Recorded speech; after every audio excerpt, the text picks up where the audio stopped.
Hello मेरे प्यारे विद्यार्थियों। कैसे हो आप सभी। आई होप कि आप सभी बहुत बढ़िया होगे और बहुत बढ़िया से आप सभी लोगों का तैयारी भी चल रहा होगा। तो मैं वीडियो नहीं बना पा रहा था क्योंकि मेरा तबीयत बहुत ज़्यादा ख़राब था। और मैं हूँ संजीव और स्वागत करता हूँ आप सभी को संजीव मैथमेटिक्स यूट्यूब चैनल पे। दोस्त, हम लोग साइंस के बाद आज हम लोग सोशल साइंस, जी हाँ, सोशल साइंस का एक प्रैक्टिस सेट करेंगे जिसमें हम लोग सुपर 30 यानी कि 30 क्वेश्चन का हम लोग कलेक्शन देखेंगे। और वो क्वेश्चन है जो कि बहुत ही ज़्यादा आपके लिए इम्पोर्टेंट है, ठीक है।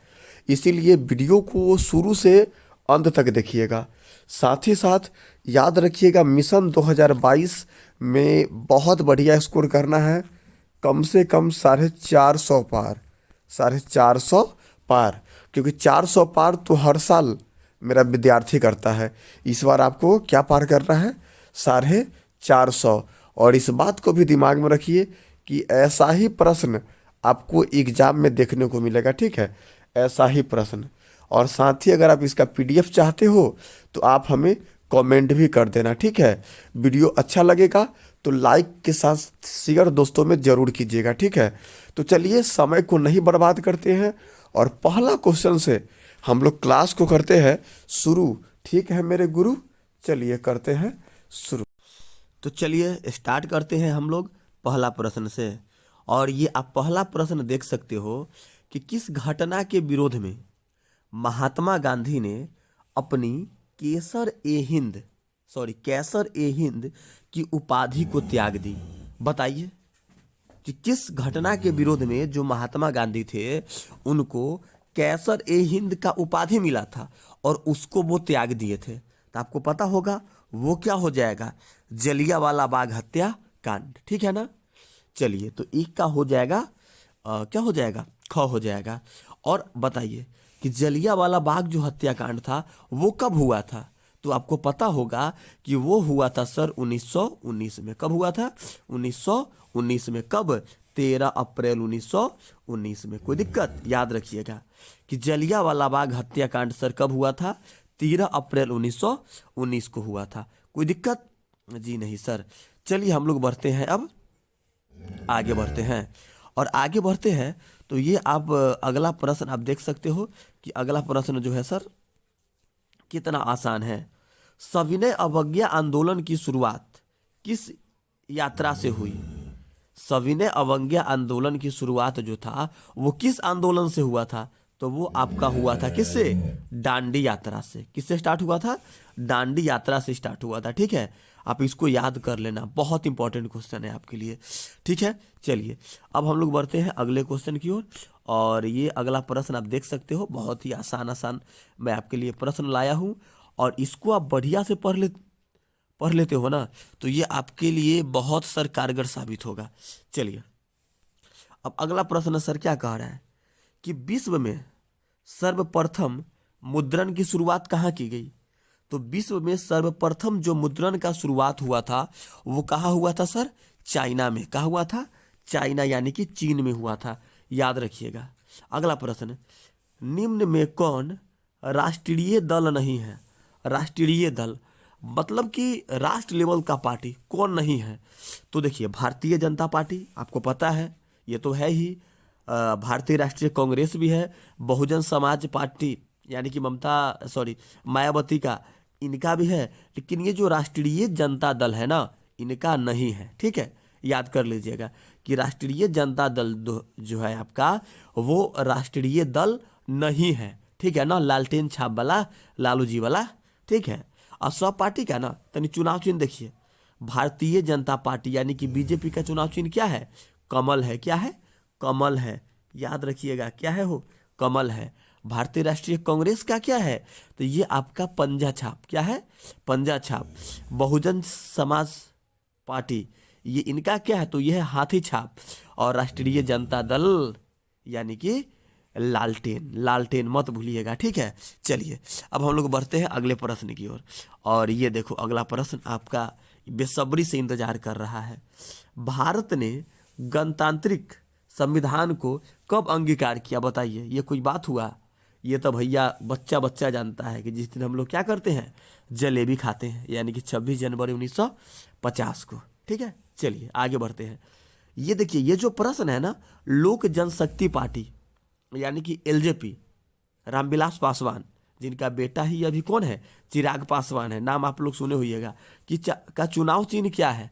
देखिए, ये जो लोक जनशक्ति पार्टी है ना, ये अभी वर्तमान में अगर हम बात करते हैं तो ये दो पार्ट में मतलब कि टूट चुका है।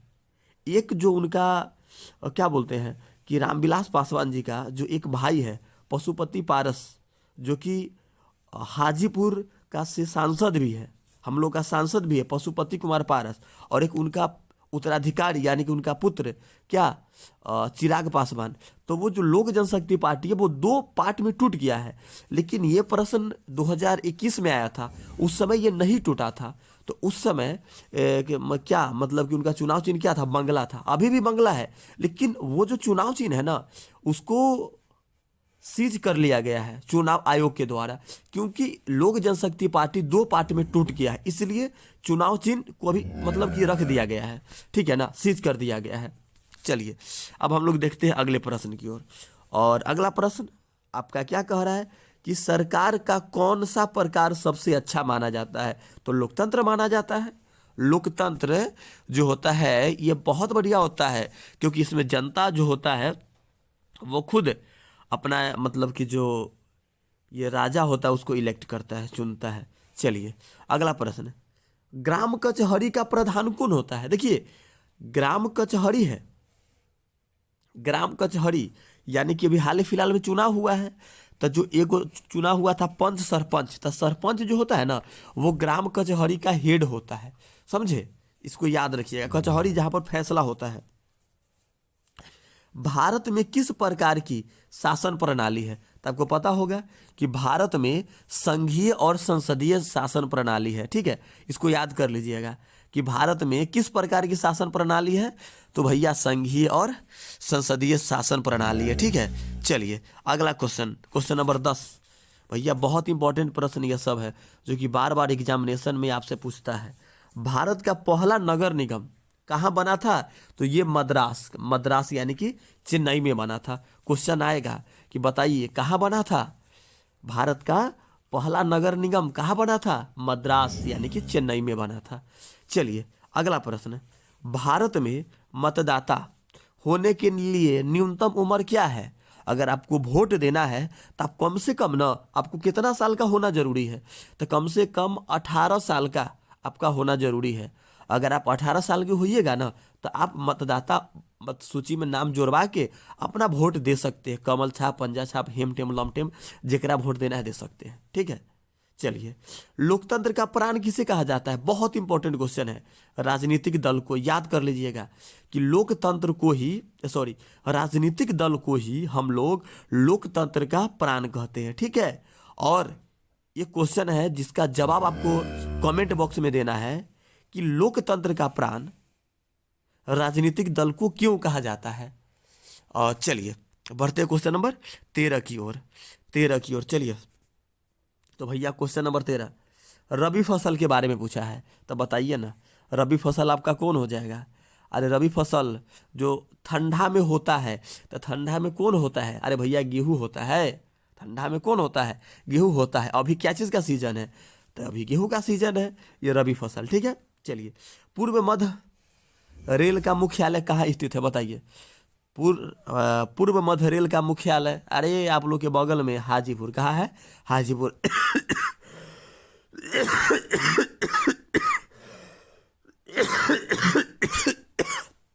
इतना तबीयत खराब होने के बाद भी मेरे दोस्त मैं आपके लिए कंटिन्यू वीडियो ला रहा हूँ।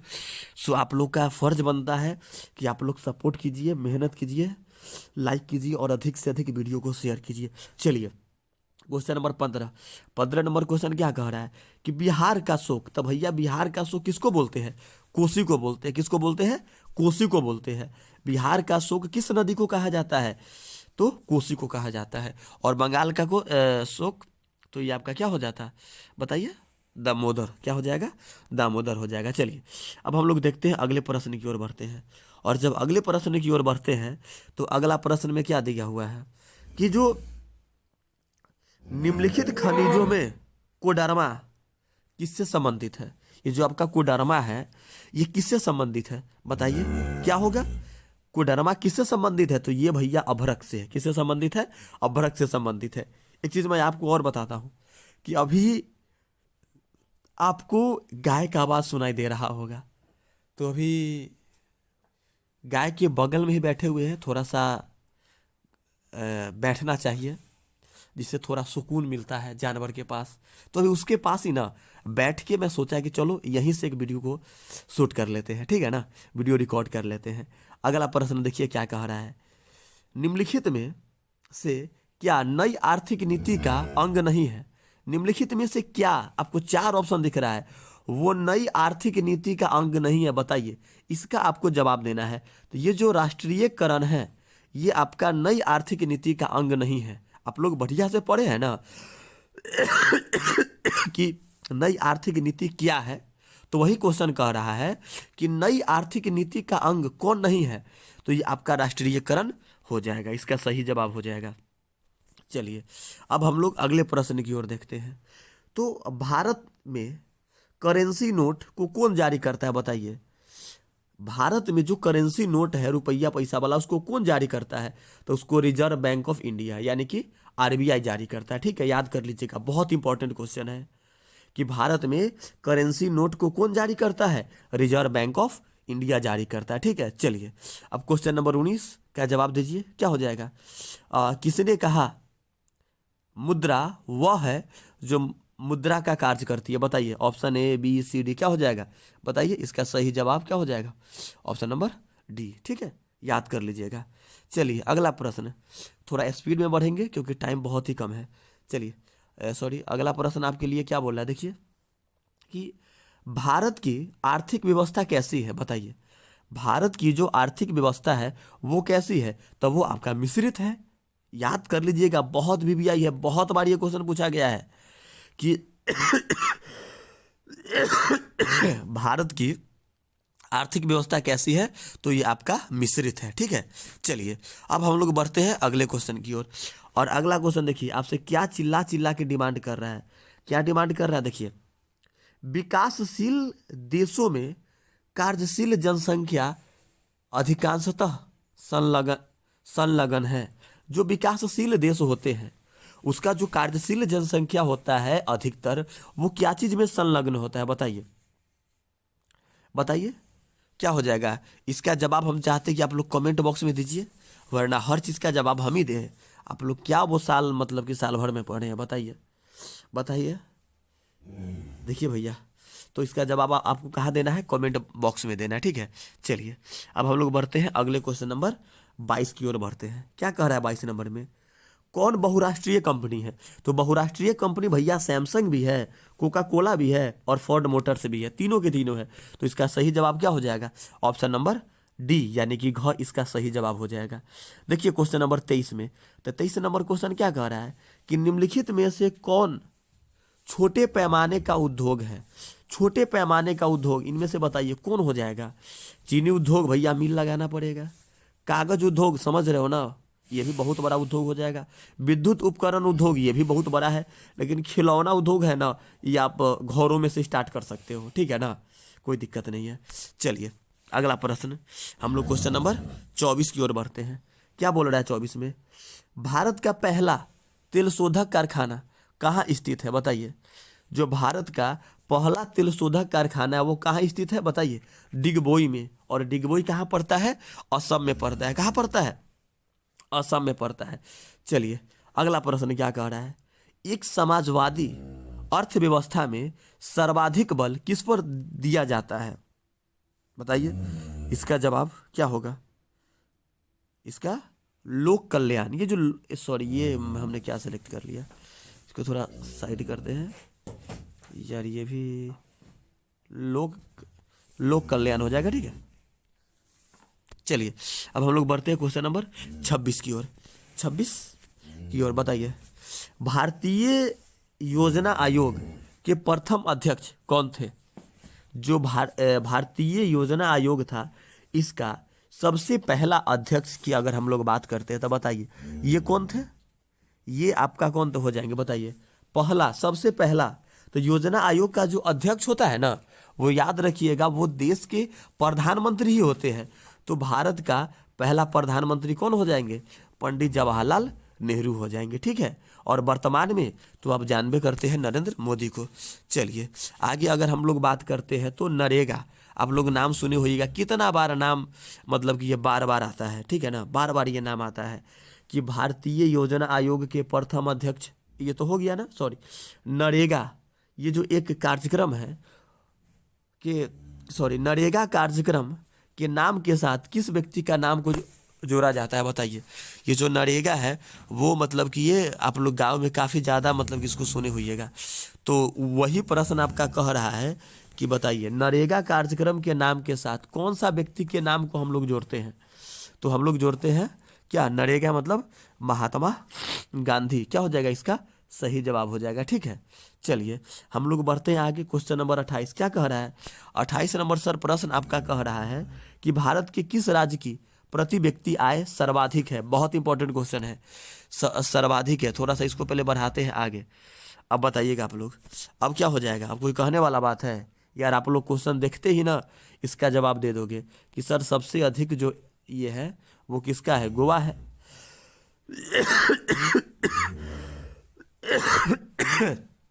और सबसे कम बताइए अपना बिहार का है। सबसे कम कहाँ का हो जाएगा बताइए? बिहार का हो जाएगा। बिहार का जो प्रति व्यक्ति आय है सर वो सर सबसे कम है सर। ऐसा क्यों है सर? क्योंकि सर यहाँ सर बहुत सारा सर पिछड़ापन का सर कंडीशन है। यहाँ के सर जो मुख्यमंत्री जी है या फिर जो भी नेता लोग हैं इनको सर उनको अपने राज्य से कोई मतलब नहीं है।